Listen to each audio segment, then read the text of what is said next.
कार्तिक मास की शुक्ल पक्ष की चतुर्थी तिथि का दिन नहाय खाए के साथ छठ पूजा की शुरुआत हो गई है।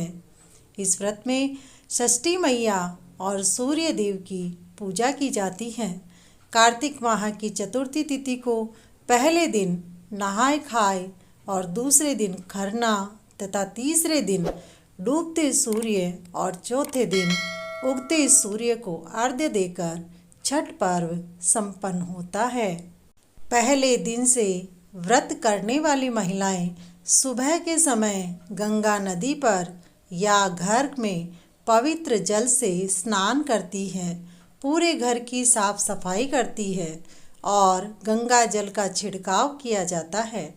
पूरे घर में इस प्रकार से यह व्रत पवित्रता का खास ख्याल रख करके किया जाता है। नमस्कार दोस्तों, आइए आज हम सुनते हैं लोक आस्था का महापर्व छठ व्रत की कथा।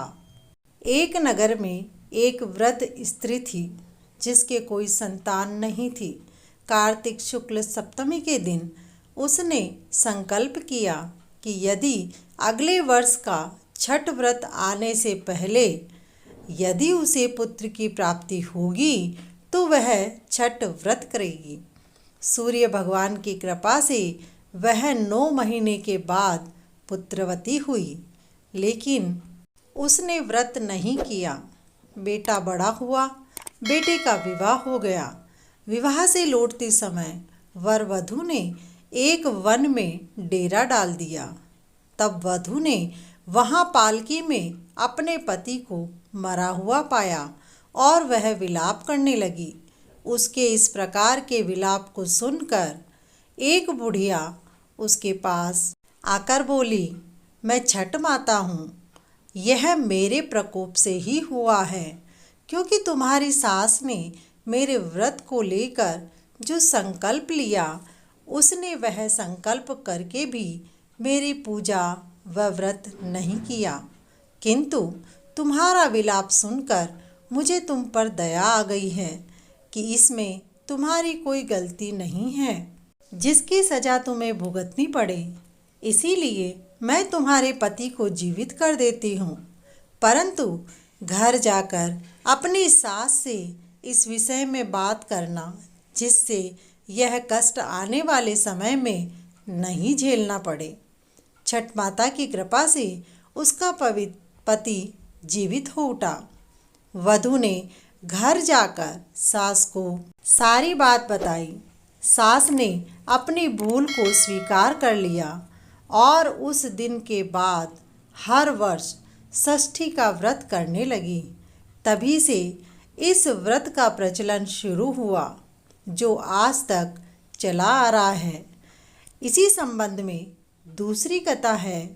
कहा जाता है कि रावण को मारने के बाद में भगवान श्री राम पर ब्रह्म हत्या का पाप लग गया था। अपने पति को इस पाप से मुक्त कराने के लिए माता सीता ने नोदल ऋषि के कहने पर सूर्य भगवान को अर्घ्य दिया था और व्रत किया था। उन्होंने 6 दिनों तक सूर्य भगवान और छठी माता की पूजा कर भगवान राम को ब्रह्म हत्या के पाप से उबारा था। तब से इस व्रत का प्रचलन शुरू हुआ। इसी व्रत को लेकर तीसरी कथा इस प्रकार है। लोक मान्यता के अनुसार जब पांडव जुए में अपना पूरा राजपाट कौरवों से हार गए थे, तब द्रौपदी ने छठ माता का व्रत किया था, जिसके बाद पांडवों को उनका राजपाट वापस मिल गया था। ये भी कहा जाता है कि कर्ण जो कुंती और सूर्य के पुत्र थे, वो भी भगवान सूर्य के परम भक्त थे। वह प्रतिदिन कमर जितने पानी में खड़े होकर के भगवान सूर्य की आराधना करते और उनको अर्घ्य देते थे। इसीलिए आज भी महिलाएं जो छठ व्रत को करती हैं, वे कमर जितने पानी में खड़े होकर के सूर्य को आरती देती हैं। बोलो छठ माता की जय।